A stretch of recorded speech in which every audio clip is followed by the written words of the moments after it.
Feeling great this morning. Have my little pre-workout, 9:20 a.m. Eastern Standard Time, April the 23rd, 2024. So yesterday, actually, the news came out of, well, rumors started breaking a couple of days ago.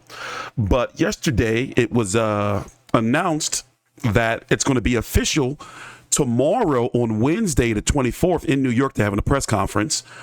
Terence Crawford is going to be taking on Israil Madrimov for the WBA title at 154 pounds. Jamel Charlo and I'm guessing Al Heyman tried to do some monkey business and tried to step in to stop it, basically invoking his chance at a title against Madrimov first. But a contract was already sent to the WBA for Crawford versus Madrimov. So now Charlo is the champion in recess, and he can have a crack at the winner. Make of that situation what you want. The WBO interim title is on the line, so making Crawford or Madrimov also the mandatory challenger for Sebastian Fendor if Tim Tszyu is not next. So look how they just did that there. Great chess move by the Saudis, Crawford, MATCHROOM, who's ever involved. By the way, it's looking like this event's going to be put on by MATCHROOM Promotions, Eddie Hearns, and listen to this card. Terence Crawford versus Israil Madrimov. By the way, Israil Madrimov has been Jamel Charlo's mandatory for a few years now. I remember because he had a Zoom call years ago. I actually asked him about that. You have Pitbull Cruz coming off his big win over Rolly Romero. Rayo Valenzuela, who big knockout of the year contender. I don't know if he got it or not over Chris Colbert. And Andrew Ruiz is returning against Big Baby Miller and Leo Santa Cruz, who's very close to Al Heyman. Al Heyman even named his son after him, taking on Abner Maris in the third fight. So Abner Maris is still kicking around.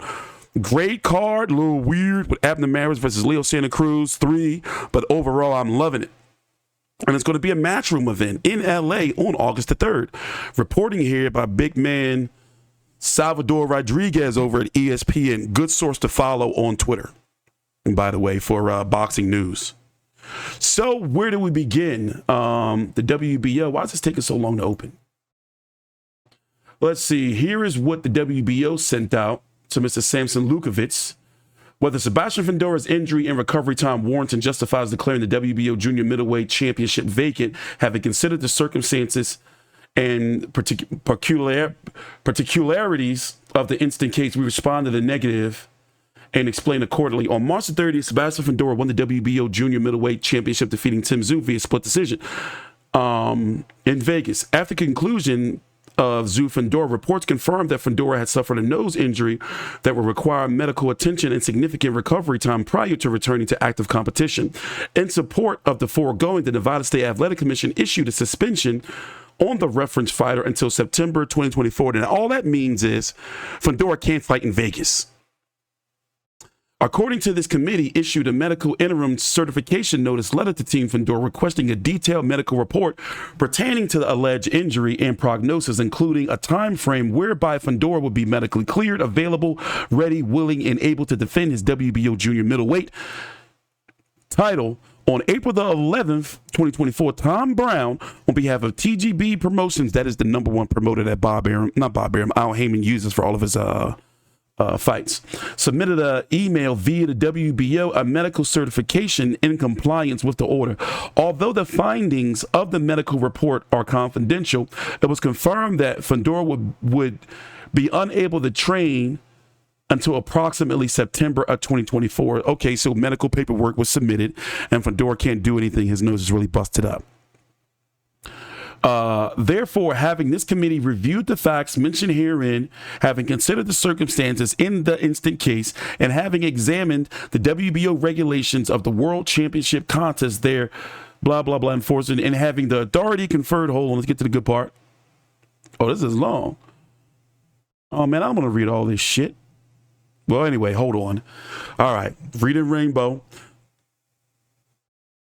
So they're putting their rules here to basically, the reason why they're able to do it, how they can make discretionary exemptions and everything.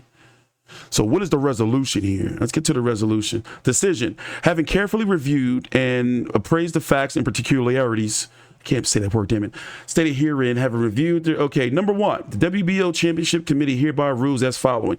Sebastian Fendor retains his status as WBO junior middleweight champion.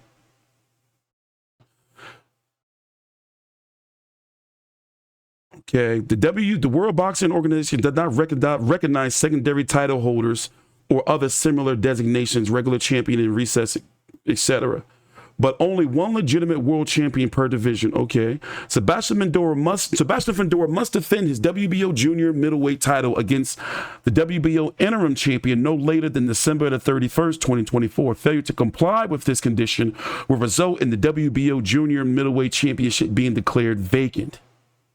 So they're going to strip him. If Fendor is unavailable for whatever reasons and on the circumstances to fight the WBO interim champion within the period stated herein, no later than December the 31st, 2024, the WBO junior middleweight championship shall be declared vacant. Did I miss the part where they said, let's see here.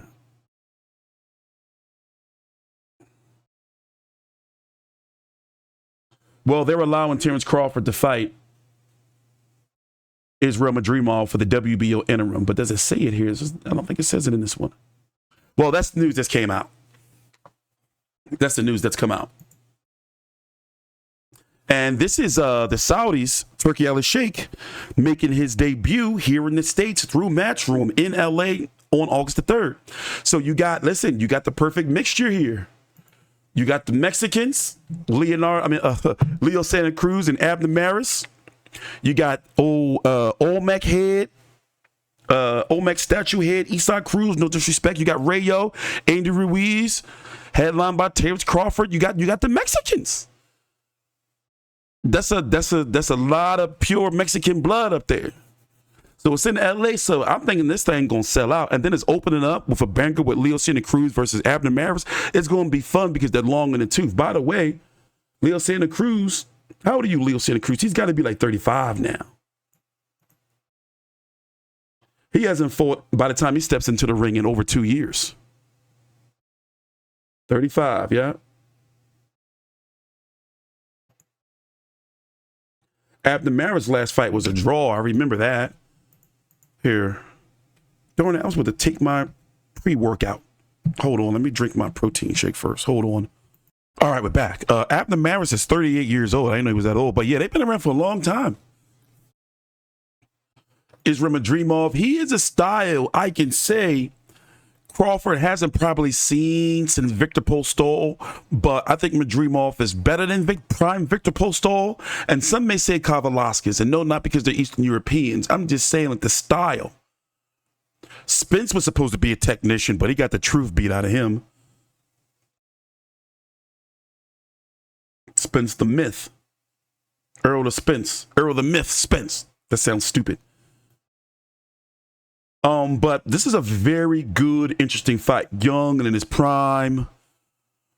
You know, yes, obviously not a lot of pro experience, but he can box. Dude can fight. Big Baby Miller lost in the last round to Daniel Dubois. I still got bad blood with him, but you know, I'm ready to work on a very delicate truce. He's going to be taking on Andy Ruiz. I was wondering, I kind of smelled it happening. Y'all didn't sense that, who've been following boxing, that, I think that they're going to get Andy Ruiz. It just seemed like it was coming. But yeah, the Saudis seem to got their hands on Andy Ruiz. Oh, I'm just grateful to be here. I want to thank you to our Matchroom. And you know what? He hasn't fought since Luis Ortiz. Ew. They charge us for pay-per-view on that. By the way, by the time he steps into the ring, that'll be nearly 2 years. That was in September of 2022. He'll be stepping into the ring against Jarrell Miller, hopefully if everything goes through, on August the 3rd.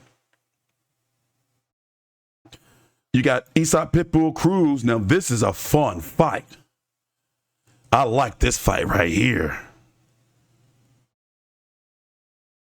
Venezuela versus Isaac Cruz. This is going to be the one. But I'm guessing it's going to be on pay-per-view. I think that's safe to say, right? By the way, follow me on Twitter at TstreeT Controversy. That's me. This is what I posted. This is what I've been hoping for. Heyman being the advisor for his fighters. He doesn't have the dates for and letting them fight elsewhere instead of stalling their careers and sitting them on the shelf. It's like, I'm glad. I'm wondering, like, if the money was just the pot was too sweet, that Heyman just had to let these guys go. Because Leo Santa Cruz is like Al Heyman's son. His son is named after Al Heyman. It's like Al Santa Cruz, Heyman's son, some shit. I don't know. And then Isaac Cruz, of course, is a highly valuable asset to PBC. Managed by Sean Gibbons. He can be a little shady sometimes, but it is what it is. But the press conference is supposed to be tomorrow in New York. I'm going to be doing a video on that press conference. We're going to be here. We're probably streaming it if they're going to have a live stream. I think they will. So to look at the rankings real quick for Terence Crawford and what he's trying to do. I like that move there that PBC tried to do. Like, oh shit, Crawford's after that WBA. We need Charlo to get his hands on it before, or to try to stall out. Basically, what I think they were trying to do. This is just theory. Jamel Charlo saying, "Nah, I'm the mandatory. Crawford can't fight him before I do," and then just stalling everything out, make sure Crawford can't get his hands on that belt. And the WBO, I don't agree with what they've done. We got to be consistent. I have to really, really think about it. But also some politics there, too, where it seems like they kind of seen that they were trying to screw Terence Crawford over and say, nope, you're going to be fighting for the interim title. There's been some real shady business with the team of Sebastian Fendor. They showed their hand big time with Errol Spence getting in the ring and trying to leapfrog Crawford. That was a really, really bad look. And the WBO seemed to peep it. And like, nah, Fendor, when you come back, you fighting Terence Crawford. And it's looking like, I'm guessing it's going to be up to Crawford if the Tim Tszyu fight happens. It's a real funny situation. But thanks for watching. Please subscribe. We've had the flu, so I'm really, really just getting over it. So I'm going to be pumping out some content and probably doing a live stream on this card a little bit later on. But yeah, great news. I'm hyped for this card. I would rate this card on paper right now. This is getting an A from me. The main event for hardcore fans, if you know who Madrimov is, like, it's a good fight. Cruz versus Rayo, that's an excellent fight. Andrew Ruiz versus Big Baby Miller, well, that's going to be a fun fight. Put it this way, that's going to be a fun fight. Andrew Ruiz, I want to see what shape both of these guys are going to come in, to be honest. That's a storyline there. Who's going to be the bigger diabetic. You got to be careful with that shit, man. They'll take your foot. I had some A1C problems. I had to cut all the sweets. But anyway, Leo Santa Cruz versus Abner Maris. The fact that they're old and long in the tooth, I'm expecting a banger. And Leo Santa Cruz throws a lot of punches. So for that to be the fight that's opening up the card, amazing. So yeah, the press conference is going to be tomorrow. I thought about going, but I'm getting back out in the field. How about that? Just know it's happening soon. Thanks for watching. Please subscribe.